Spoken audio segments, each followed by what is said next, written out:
Hello, it's Phillip Taylor speaking from Richmond Green Chambers in London. I'm dealing with a difficult area of law with this particular book review.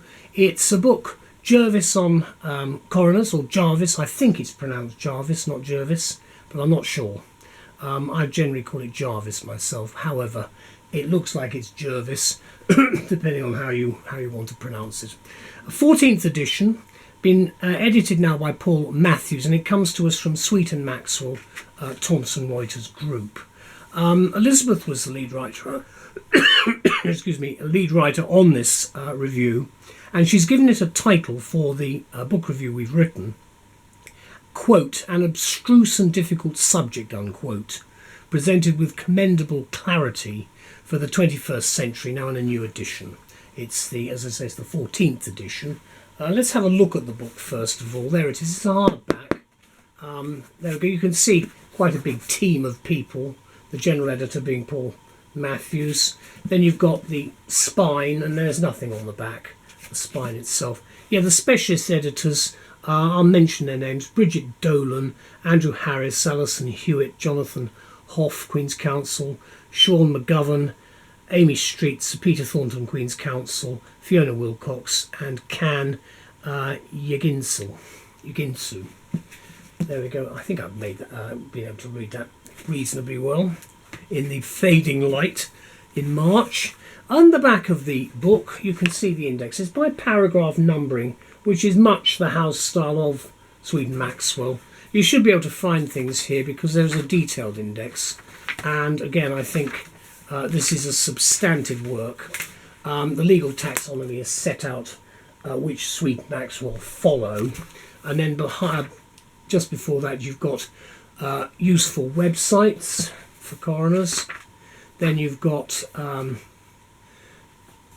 after that you have forensic medicine and pathology with. That's the end of the book itself. You can see the structure of it. You've got paragraph numbering on the side there, and you've got footnoting. And then if we go to the front of the book, it's a heavy book. It runs to 750 odd pages, probably 800 with the index. It's been around a long time. There is the front page. This is the 14th edition. There's some blurb there. The first edition, of course, came out in 1829 by Sir John Jervis, or Jervis. I suspect he was called Jarvis, but I don't know is the answer, because bearing in mind that Disraeli was Disraeli in the 19th century, it's difficult to know quite how you actually, and of course Halley's Comet was Hawley's Comet, so you see how things change, but I think it was Jarvis. There we go, we get the detail here. I'm sure that the editor will tell me if I'm wrong. There's a detail of the people who've been involved in this first-class work. Then, of course, there's a foreword by the Lord Chief Justice, which is extremely helpful. Then there's a preface, rather nice quote from Hamlet. But is this law? I, marry is't, crown'st quest law. That's the important thing about coroners and what they do. That is actually again quoted by Paul Matthews, who is Bristol Civil and Family Justice Centre, based there. We've attempted to state the law and practice as at the 31st of July 2019, and he wrote it on Guy Fawkes Night 2019, which of course is November the 5th. There is the contents section. There weren't too many coroners called out, fortunately, on that occasion. It was later when they caught the people who were the perpetrators. There's the contents section there. You can see it runs all the way through. 22 chapters in total. Then there are appendices. The actual book is split into parts, so the various parts are quite useful. Part 1, of course, being the office of the coroner, or coroner. Part 2 is the investigation. Part 3 is the inquest. That's important from the process point of view, I think. Part 4, special cases. Part 5, after the inquest.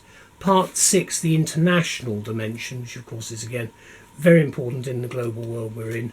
Then finally, part 7 is the appendices. And that of course includes statutes, SIs, forms, precedents, death itself, the more stuff to go with that, forensic medicine, and then the the websites right at the back. Then after that, you've got the table of cases, which you can see there. I've got a large number of cases. Then you've got the statutes. Then after that, the statutory instruments, which follow, of course. Then table of civil procedures. The CPR comes in here. Then PDs as well, they are listed as well. And then you've got national legislation. So that when it says national, it means international, in the sense that's other countries. So that's a little bit confusing possibly. Then table of chief coroners guidance and law sheets. This is a very specialised area of law. I know some colleagues who've become coroners. It's not an area I've ever been interested in myself. Unfortunately, I've never had to do any of this work. There is the general introduction, although I'm interested in, certainly in the legal structure and process, paragraph numbering and footnotes. And you can see that runs all the way through. Some of the footnotes, as you can see, are very substantial because they're looking very much at, in this case, for instance, about cremations, it's looking very much at the regulations rather than the statutes themselves. So it's the SIs that are very much to the fore. As I say, it's not an area that I've been involved in, but I'm certainly very interested in this book because of what we're facing at the moment with the coronavirus epidemic or pandemic, which is facing us as I record this in the end of March 2020. So let me talk about the book. To say that Jervis on Coroners is a classic text, legal text, is something of an understatement. First edition by Sir John was published in, you see I haven't mentioned his surname, was published in 1829, a long time ago, which means that before the end of this third decade of the 21st century, a devoted readership will have cause to celebrate its 200th anniversary. We're in 2020 at the moment, so we've got a few years, hopefully, left. Yes, it's venerable, but by dint of continuous and timely updating over almost 2 centuries, it remains, of course, forever young. Up to the minute, in fact, and here in its new edition from Sweet Maxwell and Thomson Reuters, presided over by the general editor Paul Matthews. He's been charged with the authorship of the book since 1984, when he was persuaded, in his words, to take on the 10th edition over a very agreeable lunch at the Cheshire Cheese on Fleet Street. I didn't know it was still there. It's a very nice pub, though, and very old, very near to various other hostelries. Of course, at that time, legal London was rather different, very near Dr. Johnson's house and Elvino's. I digress. However, as these successive editions grew even larger, Paul decided that a team of specialists should be assembled to assist under his general editorship, which is what he's done. This apparently turned out to be no easy task because lawyers who specialise in this area and write about it are comparatively rare. Likewise, I mentioned I've never had cause really to be involved in this area. Nonetheless, except for reading fiction books, of course, nonetheless, readers of this edition can now benefit from the combined expertise of a team of solicitors, barristers, media practitioners and coroners, even a former chief coroner. This book, as the editorial team asserts, is about the law and practice relating to certain types of death investigation in England and Wales, as every death occurring in our society is considered a significant event, with a number of important consequences. The salient facts, of course, include the identity of the deceased and when, where and how the death occurred. The book's divided into 7 parts, as I've indicated, with about 800 pages, including 7 appendices, and it covers the full spectrum of the consequences and ramifications of death. Parts 1 and 2 deal with the office of the coroner, process of coronial investigation, including powers. Part 2 examines the inquest. Part 3 examines the inquest. Part 4, the special cases. That includes relevance to issues such as homicide and major disasters, and pertinent to our times at the moment, notifiable diseases such as the coronavirus. And we are beginning, as I record this, to start seeing, alas, a number of people dying from this appalling virus. Matters So Matthew's, let me just restart that again. Matters post-inquest are examined in part 5 of the book, which also covers statutory review and judicial review. Again, important areas for redress where people feel something has gone wrong. And part 6 provides illuminating commentary on the international dimension with the focus on human rights. As is noted in the foreword by Lord Burnet of Malden, the Lord Chief Justice, this new edition has undergone significant updating since the previous edition of 2014, including here, of course, with the new edition, you've seen the case law, specific cases, recent legislation, and a range of particularly relevant topics from unnatural death and homicide cases to the treatment of witnesses at inquests, which, again, is an important area and one that will emerge once we get out of the problem with the pandemic.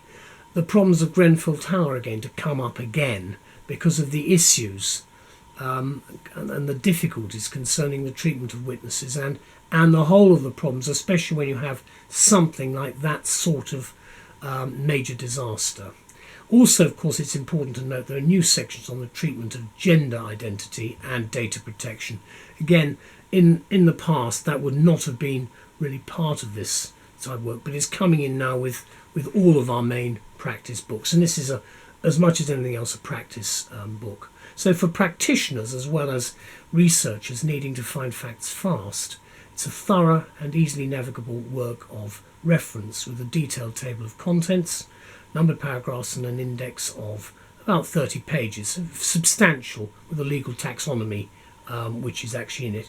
It's also important to remember the extensive table of cases that are here, the statutes, the SIs and the CPR, plus of course the tables of national legislation, the international conventions and so on, and of course a table of the Chief Coroner's guidance, which I don't know that much about, I have to say, but I did find it interesting to read.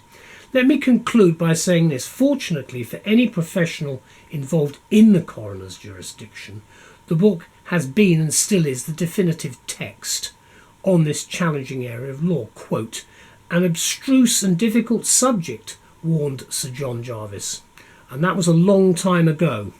No doubt it will continue to remain so for the foreseeable future. So a big thank you to Sweet Maxwell, Thomson, Reuters for continuing to publish this book. It's difficult for me to say, as I said every time, I'm so grateful because you make our lives a lot easier by producing these books. They're expensive, but they do make it easy, much easier, and at least you know where to find things for the processes and for where the law on a subject really exists. The publication date is cited, I believe, at 2020. I haven't got a specific date, and I'm recording this in the March 2020. Let's just look at it for one last time. It's a heavy book. It's lovely, nice paper. I mean, I say that because sometimes the paper can be very thin and you're worried about tearing it, but this is very nicely published. It's a nice book. You can see in terms of the quality. You can see there what you've got. Paragraph numbering, which is there. As you're looking, it's on my right, but on your left. Then you've got the detail of the footnoting. You can see how much there is. This is dealing with summoning a jury. This is the inquest preliminaries. Then you go to things like determination and record of inquest, closing the inquest. Now, again, for a lot of people, me included, this is not an area of law I'm comfortable with. It's not an area of law that I know a lot about. But the reason I've done this review and looked at the book is because I didn't know anything about it. Now I do. I've got a better feel as to how this particular area operates. It's not an area I want to get involved in, but at least I've got the understanding. And so a big thank you to everybody. Bye-bye.